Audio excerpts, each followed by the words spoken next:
Here we're looking at vertical shifts in graphs, and the graph of f of x here is the graph of y equals the absolute value of x plus 5, so it should be the graph of y equals the absolute value of x shifted upwards by 5 units. So the first thing to do, so we do this in steps, is draw the graph of y equals the absolute value of x.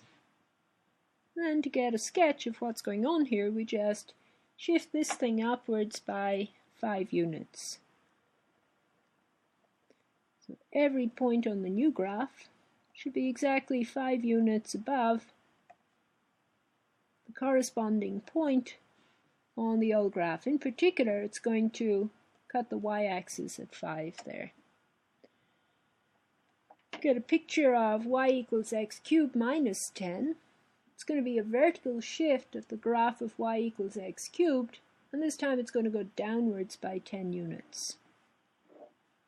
So we know from our catalogue that y equals x cubed looks like this. And we want to shift that downwards by 10 units. Pardon me, I should have maybe done that in a new color. In particular, this point is exactly 10 points below the corresponding point on the graph of y equals x cubed, so that's a minus 10 there.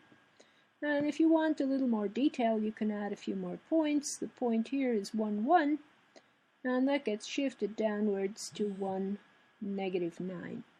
So every point here on the green graph is exactly 9 points below the corresponding point on the graph of y equals x cubed. This green graph is y equals x cubed minus 10.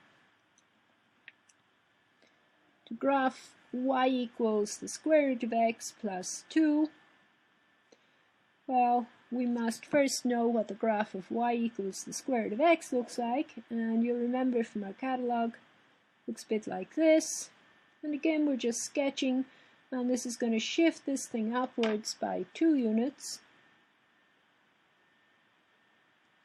And that really is rather sketchy, but the distance there, the vertical distance at every point should be 2 units here. In particular, it starts here on the y-axis at 2. This new one is the graph of y equals the square root of x plus 2.